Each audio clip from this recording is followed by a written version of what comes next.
Political vibes ప్రేక్షకులకు నమస్కారం. మిత్రులారా, ఇరాన్ ఇజ్రాయిల్ యుద్ధం మధ్యలో అమెరికా, దీని ప్రభావం భారత్ పైన. ఇప్పటికే పెట్రోలు, గ్యాసు, ముడి సరుకులు ఈ రేట్లు పెరుగుతాయి అని చెప్పేసి ప్రజల ఆందోళన కొన్ని దిక్కుల ఇక ఫోటోలు స్టార్ట్ చేసినారు. భారతీయ జనతా పార్టీని వాట్సాప్ యూనివర్సిటీ అంటారు. అసలు వాట్సాప్ యూనివర్సిటీ ఏంటిదంటే కాంగ్రెస్ ఇండియా కూటమి. మిత్రులారా, ఫోటోలు స్టార్ట్ చేసినారు. మరి నిజంగానే పెట్రోల్ పెరుగుతుందా, పెట్రోల్ పెరగదా? గ్యాస్ పెరుగుతుందా, గ్యాస్ పెరగదా? మరి గ్యాస్ దొరుకుతుందా, పెట్రోల్ దొరుకుతుందా, దొరకదా? ఈ ఆయిల్ ఇవన్నీ దొరుకుతాయా, దొరకయా? అసలు షార్టేజ్ ఉన్నదా లేదా? ఈ యుద్ధంతో నష్టం ఎవరికి, లాభం ఎవరికి, ఏం జరగబోతా ఉన్నది? భారత్ జోక్యం కల్పించుకోవాలన్నా వద్దా? కుల్లంగా 2 నిమిషాలలో చెప్తాం. మిత్రులారా, 2 నిమిషాల వీడియో ఖచ్చితంగా లైక్ చేయండి. మీ యొక్క అభిప్రాయాన్ని కామెంట్ బాక్స్ లో రాయండి. సబ్స్క్రైబ్ చేయని వాళ్ళు మన ఛానల్ ని సబ్స్క్రైబ్ చేయండి. బెల్ బటన్ నొక్కడం మర్చిపోకండి. మిత్రులారా, ఇరాన్ ఇజ్రాయిల్ యుద్ధం ఇక ట్రంప్ చాలా సీరియస్ గా తీసుకున్నాడు. ట్రంప్ కూడా చాలా కష్టపడతాడు, ఖర్చు కూడా పెడతాడు ఇరాన్ కొట్టడానికి. ఇది మన అందరం చూస్తా ఉన్నాం. యుద్ధం ఎన్ని రోజులు జరుగుతుంది? ఫస్ట్ ప్రశ్న. యుద్ధం ఎక్కువ కాలం జరిగితే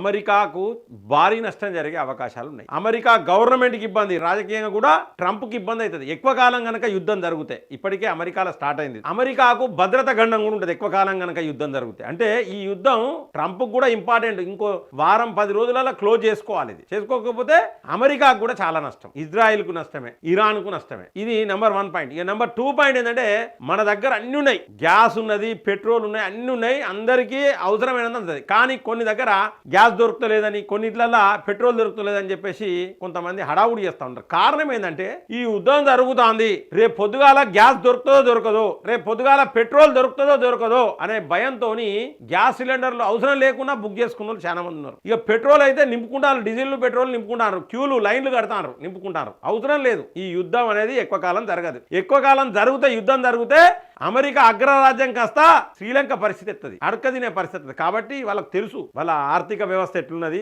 వాళ్ళ ఆర్థిక వ్యవస్థ పైన ఏ విధంగా ప్రభావం పడతా ఉన్నది, వాళ్ళ రాజకీయ వ్యవస్థ ఏంది, ఆ రాజకీయ వ్యవస్థ మీద ఏ విధంగా ప్రభావం పడుతుంది.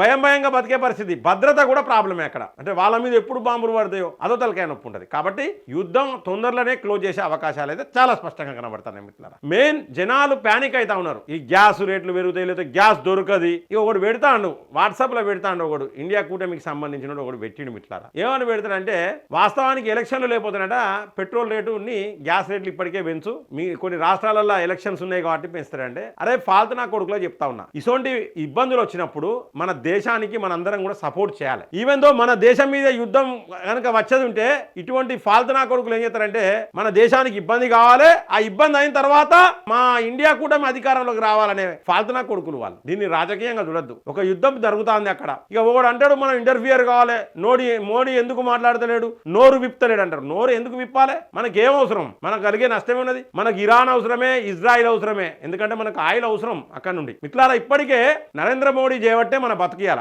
ఎందుకంటే సింపుల్ గా చెప్తున్నాం మిత్రులారా, ఈ ఎలక్ట్రిక్ వాహనాలు ఎవరు చేయబట్టి, బ్యాటరీ వెహికల్స్, ఎలక్ట్రిక్ వాహనాలను ప్రోత్సహించింది ఏ ప్రభుత్వం? నరేంద్ర మోడీ గారు వచ్చినాక కాదా ఈ ఎలక్ట్రిక్ వాహనాలను? మరి ఎలక్ట్రిక్ వాహనాలు వచ్చినాక కరెంటు కోరత వస్తుందని ఇమీడియట్లీ దానికి సంబంధించి సోలార్లు పెట్టింది ఎవరు? నరేంద్ర మోడీ కాదా? కాబట్టి మన భారతదేశం ఇబ్బంది లేకుండా ఉన్నది. భారతదేశం చాలా సేఫెస్ట్ ప్లేస్. చుట్టుపక్కల దేశాలు బిక్కుమంటున్నాయి, భారతదేశానికి ప్రాబ్లమే లేదు, సమస్య లేదు. కాబట్టి ఎలక్ట్రిక్ వెహికల్స్, ఎలక్ట్రిక్ బస్సులు ఇవన్నీ బాగా అయిపోయినాయి మిత్రులారా. సో దాంతో మనకు కొంత పెట్రోల్ కూడా తక్కువ అవసరం ఉన్నది. తొందర పడకండి. ఆయిల్ ప్యాకెట్లు లేకుండా ఆయిల్ ప్యాకెట్లు కావాలి, లేకపోతే యుద్ధం చేయబట్టి మనకి ఇంకా రేపు పొద్దున గ్యాస్ దొరకదని ప్యానిక్ అయి గ్యాసులు కొనుడు, అవసరం లేకుండా కార్లలో మొత్తం ఫుల్ ట్యాంకర్లు చేయించుకుని మన అవసరాన్ని బట్టే పోసుకోరు. మనకు సమస్య ఏం రాదు, ఇబ్బంది పడాల్సిన అవసరం లేదు. కుల్లంగా చెప్తా ఉన్నా. సమస్య ఉన్నది ఏంటంటే అమెరికాకు. అమెరికా యొక్క ఆర్థిక వ్యవస్థ రోజు రోజుకు పతనం అవుతుంది. ఫస్ట్ సమస్య ఉన్నది అమెరికాకు. ఏమైనా ₹2 ఏమన్నా ముడి సరుకులు పెరిగితే దాన్ని హంగామా చేయకండి, ఎందుకంటే దేశం కోసం భరించాలి. అమెరికా అసలు సమస్య మొత్తం ఇబ్బంది మొత్తం ఇరాన్కు ఉన్నది, ఇజ్రాయిల్కు ఉన్నది, అమెరికాకు ఉన్నది. మనకు 5 పైసల మంత ఇబ్బంది లేదు. కాబట్టి ఎవరు భయపడాల్సిన అవసరం లేదు. యుద్ధం అతి త్వరలోనే ముగుస్తుంది. ఎక్కువ కాలం యుద్ధం జరిగితే అమెరికా అవుట్, ట్రంప్ను కూడా అక్కడ అధ్యక్షునిగా ఉంచరు, ట్రంప్ను కూడా బీకెత్తారు. ప్రజలు ఊకునేటోళ్ళు కాదు అక్కడ అమెరికాలో. నరేంద్ర మోడీ గారు కరోనానే ఎదుర్కొన్నాడు. ఇది పెద్ద సమస్య కాదు. యుద్ధం మన మీద జరుగుతలేదు. యుద్ధం మన మీద జరిగినా, మనం ఇంకొకరితో యుద్ధం చేసినా మనకు వచ్చిన సమస్య లేదు మిత్రులారా. మనం అన్ని రకాలుగా సైనిక బలగాలు ఉన్నాయి, ఆర్థికంగా ఉన్నాం. ఎందుకంటే 10 సంవత్సరాలు పాలించింది, ఇది 3వ టెన్యూర్ నరేంద్ర మోడీ. మన భారతదేశాన్ని గట్టిగా తయారు చేసింది. ఇది అందరూ గమనించాలి. ఎవడు పడితే వాడు పిచ్చి కూతలు ఊసి గ్యాస్ దొరుకుతలేదు, ఇది దొరుకుతలేదు, నరేంద్ర మోడీ విఫలం అంటే పాత చెప్పులు చీపురు గట్టలు మరలేసి పెళ్ళ దంపరి, మాడేంటిగా లూసిపోయేదాకా దంపరి. దేశాని కోసం మనం పనిచేయాలి. ఇరాన్ ఇజ్రాయెల్ యుద్ధం చేసుకోమని మనం చెప్పినామా? అమెరికా ఇన్వాల్వ్ కమ్మని మనం చెప్పినామా? వాళ్ళు యుద్ధం చేసుకుంటే మనం సంబరపడతామా? ఇప్పుడు ఈ యుద్ధంలో మనం ఎందుకు మధ్యవర్తిత్వం చేయాలి? ఎప్పుడు చేయాలి? మనం మధ్యవర్తిత్వం చేయాలి, తప్పేం లేదు. కానీ ఎప్పుడు చేయాలి? ఇదే పరిస్థితి ఉన్నప్పుడు చేయాలి. కొంతమంది పిచ్చోళ్ళు ఉంటారు, ఇనే పరిస్థితి ఉన్నది. ఉండనప్పుడు ఏంటి మిత్రులారా? తలకాయ నొప్పులు తెచ్చుకోవద్దు. ఆ యుద్ధం మన వైపు డైవర్ట్ కావాలని చూసేటోళ్ళు మన దేశంలో